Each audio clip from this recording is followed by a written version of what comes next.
Yeshua.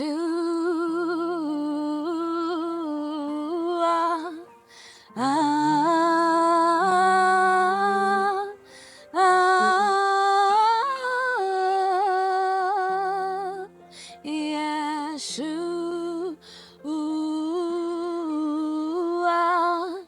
Ah, ah. Wow, what a perfect way to start a show like this. But I'm glad and happy to see you once again. The name is Marvin, and welcome back. We are here to talk about real life, real faith, and real inspiration.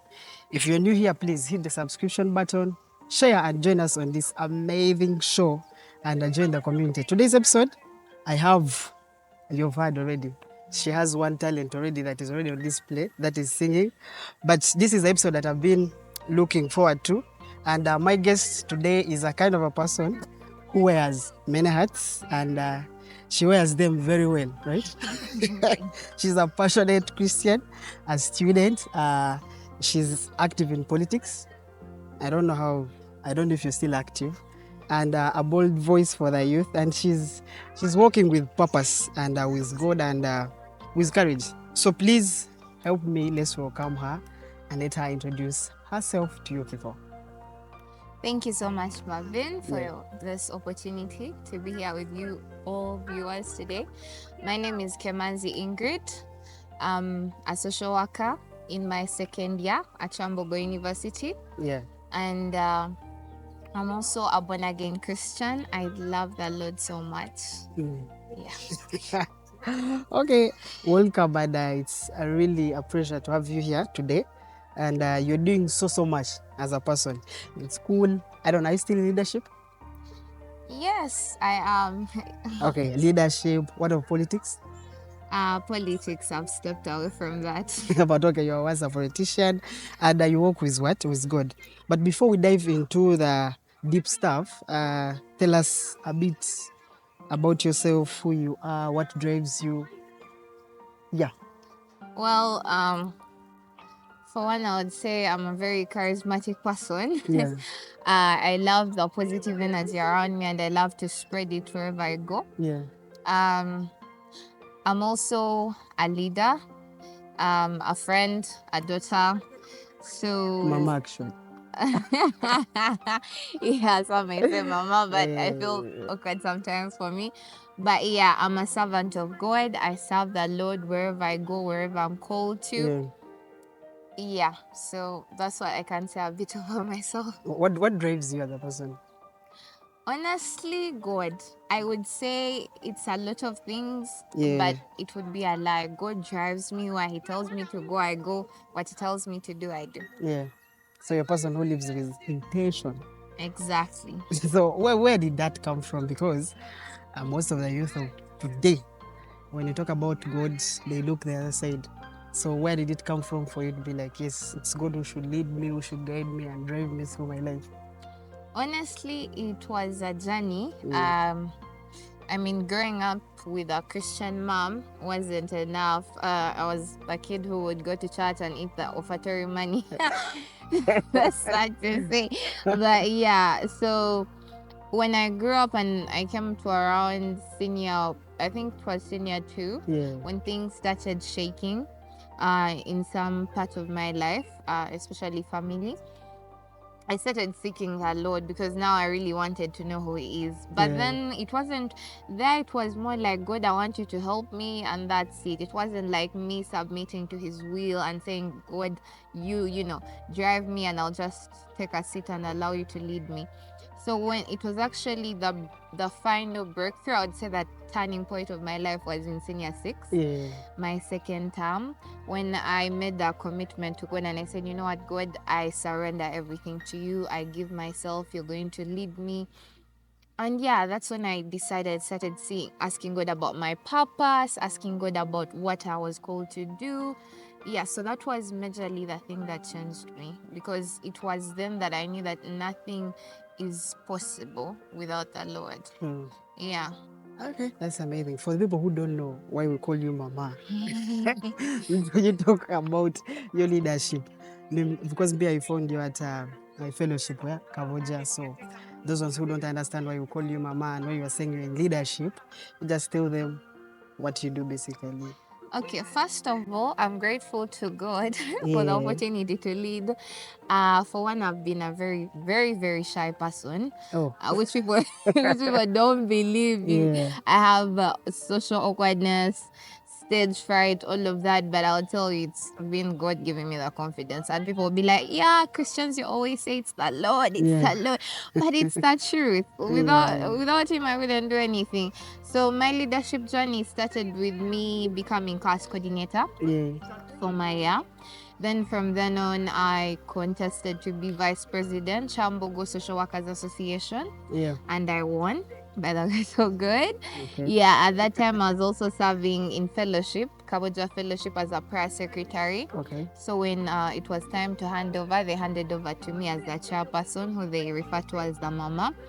And then I also decided to go on contest for GRC, Yeah. but for a lot of reasons, when they delayed, I decided to withdraw. Oh, you just withdrew. Yeah, I actually never went for the second Okay. time they Okay. were Okay. doing nominations. Oh, Yeah. you were scared. Now I wasn't scared. I actually said if I got another chance, I would allow someone to run instead of me, because that person was more passionate about politics than me. Mm. And first of all, he was a leader. We lead together in the same association, so it would be a bit of a conflict. And he was a friend, Yeah. so I really was grateful to allow him to go forward and take up the opportunity. And he actually became the faculty president, so Oh, I have yeah. no regrets. So you were not paid. Eh? It was a gentleman. No, I was not paid. I was not paid. Oh, okay. I would say you're a young Christian woman in leadership, right? That is powerful. In the world where faith can be sidelined, what does it mean for you to be a believer in spaces like politics and university life? Honestly, I would say it was hard at first, especially if you're around circles of poor people do not agree with you, or probably people have different religious beliefs. I've had to, I've struggled in terms of maybe the first times I became friends with people and then having to tell them about Jesus. The fact that I said I used to be shy, and then also be in politics where you want to do the right thing, but someone's like, no, we have, there's money, there's this, and but then I'm glad that I'm principled, that aside everything, I would still say no, I won't do it if it's not right. Yeah. So with university life, most people are not about the Christian life, it's about the party, the what. But honestly, what I can say is community helps. If you go around like-minded people who are Christians, who believe that Lord, they strengthen you, Yeah. and you tend to do things together. So that helps, that even amidst the society we are in, what beliefs they have or what things and goals they have, you still have those people that will lead you, guide you. So yeah, so also that has helped me, that in other words, I have mentors that are way older than me and mentor me when I go wrong and help me, Yeah. stay on that course. Okay, I know that takes boldness, because let's be real, it's not easy for one like to be vocal about God in public spaces, especially when you're young. So you've talked about mentors. What keeps you grounded when you face such kind of resistance? Maybe you got to call people for fellowship, and people don't turn up. You're spreading the gospel, let's say like to my guy here, myself, and it shows he's not interested and even doesn't want to listen to you. Or you feel discouraged. So what keeps you grounded? What keeps you moving? First of all, I realized that I'm not doing it in my strength. Yeah. Um, the Bible says that we can do all things through Christ who strengthens us. So Yeah. I realized that I'm doing it with the help of the Holy Spirit. Yes, there are those times you're like, God, why? Why aren't people responding? But then you also realize that sometimes you have to begin from a place of friendship, not coming to tell someone, oh, I'm inviting you for fellowship once in a while, and then you go disappear. You actually have to create a friendship with these people. Go Yeah. to them as a friend.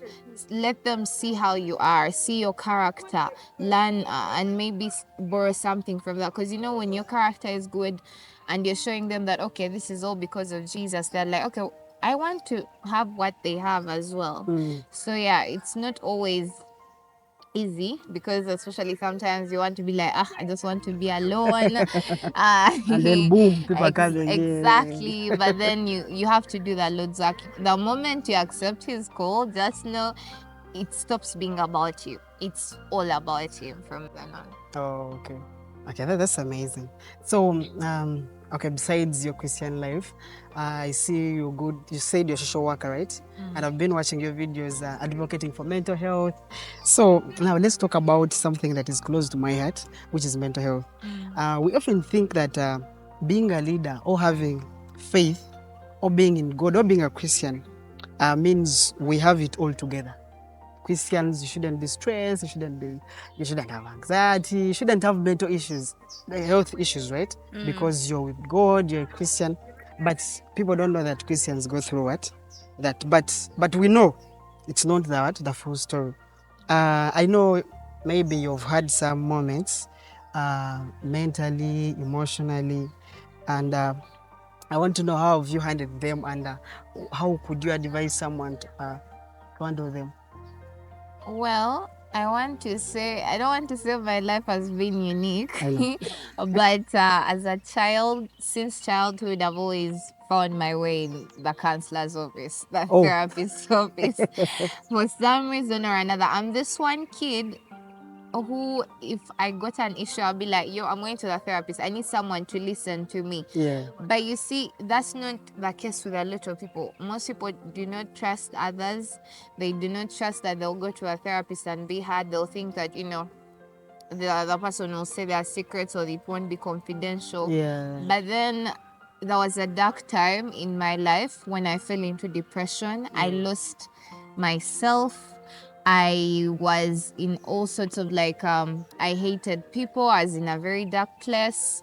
Was addicted to things because I wanted to fill in the void of the pain. Yeah. Yeah, not drugs. Okay, whatever you are addicted Yeah, to. yeah, but because you can be addicted to a lot of things. Your phone, yes, I was addicted to my phone, the television, food, Yeah. all those things. Yeah, because I wanted them to make me feel better. But then I remember at some point as I was coming to campus, my father said, "Do you want to see a therapist?" And I was like, "Yeah." So when I went to the therapist, she helped me a lot overcome a lot of things. By the time I came to campus, the people were seeing a different version of me that I was also meeting for, after years. Yeah. Yeah, because before I wasn't, I became an introvert, and yet that's not really who I am. But still, what I want to say is it's true in the Christian, space and all that. Most times it's like, yeah, God is going to help you. You're stressed, go to the Lord, and it's okay. You have to talk to God. But sometimes you need to talk to someone who is going to listen, because sometimes people need someone to just sit there and listen to them. A lot of people go through things and they are quiet in their rooms. They are crying only their walls, the four walls of their bedroom know it. The pillows where they cry on know it, or probably friends who are just going to judge you.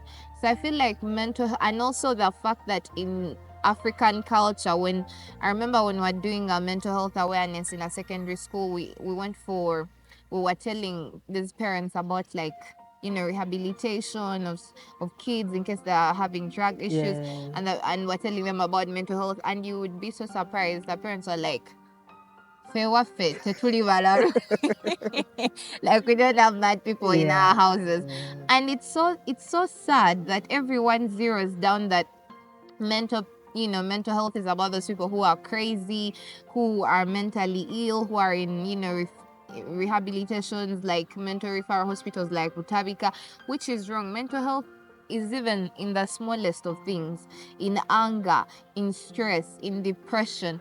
So I got interested when I joined social work that we had psychology, and I just loved how the mind of a human being functions. I wanted to know, what are people thinking? Why do they think how they think? What could be the reason why they are doing the things they do? Because when you look at someone, when you meet them, the first thing is you judge. You're like, oh my God, they're like this. But you see, for us, we look deeper, like, why are they like this? Why do they act out? out? Are they Yeah. angry? Did they go through something? What's causing that? Exactly. basically? For Yeah. you, you'll see someone moving from boyfriend to boyfriend, girlfriend to girlfriend, and like she's a player. She's a player, and you do not know what happened to them to be the way they are. So now psychology breaks that down. But I know, like the fact that in our culture, most people are not encouraged to go to therapists. It's really undermined. It's an undermined profession, like guidance and counseling. Yeah. So and the fact that some of them are very costly. Yeah, you find someone charging 100 per hour, which is very costly for a normal Ugandan.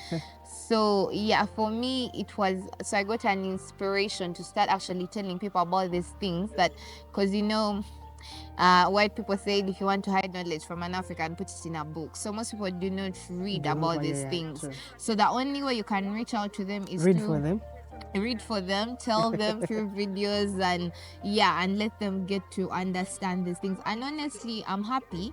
I've been getting positive feedback of people Yeah. saying, I love your videos, they are helping me. So I'm grateful that I'm making a difference. But do you believe in Africa we shall reach a point where counseling is seen as something like a solution to problems, not run to witchcraft, faith pastors, blaming ourselves and becoming suicidal? Do you think we shall ever reach the European level where they are? Because for them, counseling is something that is needed. Even before a couple breaks up, first Yeah. go to a marriage counselor, sit down. Do you ever think we shall ever reach there? Well, I think we will. With the way the AI, has come in, and with the Yeah. way technology is taking people away from actually social interactions, people will need them, because that's the one profession you cannot take away with AI. Yeah, you Yeah. cannot take away counseling. You cannot take away social work with Yeah. AI. People still need to meet people to share their issues. So I feel like we're going to reach there, and also with the help of like the church, all religions, if they encourage people, if they actually had Christian therapists, that would be helping, or Muslim therapists, that would help. Because Yeah. now people would stop being scared and saying, oh, this is a white people thing. Because when I told my friends I'm going to a therapist, they're like, girl, that's a white people Yeah, thing. I know. Yeah, so if the religions are like encouraging these therapists to come in and to have counseling at church, at mosques, I'm thinking we shall reach there. Because if I see there are some churches in Uganda that actually have therapy for people, and they have their own personal therapists who are Christians, who are trained to help people, that even when they're counseling them, they're in line with the biblical principles. Yeah. Me, I would just say this because when we were studying psychology, as you said, okay, me, I'm a counselor by profession. Our jobs are not going to be taken. But I would say this everyone, not in a bad way, but many pastors, because they talked, okay, they preach, they've made themselves counselors, though they're not well trained. And sometimes people heal in different ways. And that's why I would advocate that most times, if churches or any places that put in counselors, you put trained counselors to help these people, to give them good therapy, because we study this, we know how to handle a person if they're like this, how can they overcome the problem they're facing, and like that. But let's hope we shall get there one time, and man, I'm advocating for that and rooting for that, that one day we get there. So you represent this generation so beautifully, right? You're young, you're gifted, you can sing, you can preach. By the way, they don't know. They don't know you can preach, so we can add apostle or pastor somewhere. And you're unafraid to walk with God in your calling. So I would ask you, when you're there and you're watching young people, those who feel like they are lost, who are overlooked, and who feel like their voices are not heard, what kind of encouragement, what kind of motivation could you just give them, to move on Well, with life? well, I know, if you're out there and you feel like you're lost, you have nowhere to go, you feel like no one listens to you, no one understands you, and it's true. No one will ever understand you the way the way God understands you. Yeah. I was lost at some point, just like you. I didn't know where to go, and the only person I could cry out to was God, because my parents were not understanding me. My teachers, my friends were not understanding me. Yeah. Probably some people thought it's adolescence, it's a phase or something like that. Like that, you'll be well. Exactly. But what I can tell you is there is hope. and that hope is in Jesus Christ. Yeah. And the moment you accept him and invite him into your life, Yeah. then you'll never regret it. Literally, he's the one person who can be your best friend, your best mate, your everything. You will not lack. You will not feel, you not feel alone, because he's always there with you. Okay, I'm into that. I would say that Amen. there's there's purpose in your pain, there's power in your voice, and healing is always available. So you are a proof that you don't have to wait to be older to lead or to love God. So do it now. Yeah. Love God, bring Him to your life, and enjoy. I have like the second last segment. This is just simple. So before we close, let's do something light. So I'm going to ask you a few questions. First, that comes to your mind, you just do it. Let's start. Ask you, what is your favorite Bible verse, like right now? Isaiah 43 verse 1 to 5. Yeah. Okay, what does it say? It says, "People of Israel, do not be afraid, for I am with you. Even though you go through that deep waters, they shall not take you. Even though you go through the hot fire, you shall not be burned." Okay, please. You've heard that. The song that gets you through the tough days. That one song. The tough song that gets me through that. Well, it's "Ought to Love You" by Dunsi Noyenkan. Give us some. You can give us a chorus, okay? I went to the Father. I said I needed more power. I need more of your fire. He said to me, all you need is more love. Wow, that's nice. Okay, what is that habit that changed your life? Wow. Praying. Praying and confession. Yeah. Positive affirmations, by the way. I literally have my room filled with stickers that say I am loved, I am cared for, I am treasured, I am wealthy, I am rich. Right. I used to feel rejected, but when I look at those, like when I look at myself in the mirror and I tell myself those amazing things, my life just started changing. So you have your sting. People who look for energy through sting and what. So they've been somewhere. One thing people that don't know about you. Hey. I think that people don't know about me. That they're going to know right now. Wow. I feel like I already said it. Yeah, most people don't know I'm shy, but I'm shy. Anyway, I would just say, would you give your closing remarks? Well, thank you so much for your time, for watching. I'm really grateful. All I want to say is that Jesus loves you. He knows your name.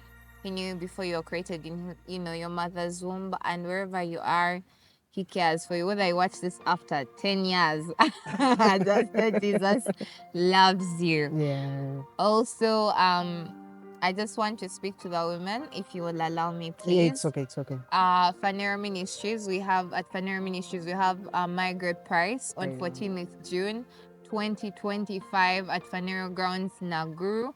Gets open at 8 a.m. So be there early. It's going to be amazing for you ladies, especially for the girl child who feels lost, who feels like they do not have hope. Come and have an experience of a lifetime. Have you made your list? I almost done with it. Okay, that's amazing. You have anything else to add? Also, yeah, go to TikTok, Kemanzi Ingrid, check out those mental health videos every week. I always post one and they'll help you understand more. And before this year ends, I promise myself we'll have a YouTube channel. So I won't be hosting you anymore.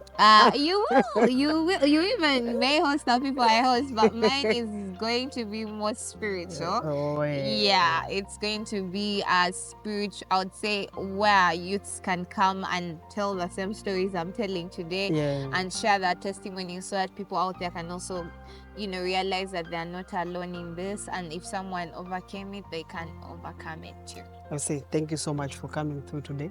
Yeah, though you came late, but we shall forgive you. Yes, please. But I would say to the fan who's watching, I hope you feel seen, heard, and inspired. please don't let the pressure of this world silence your purpose. You matter, your mental health matters, and please love God. You've had everything from faith to mental health to leadership, and we are rooting for you.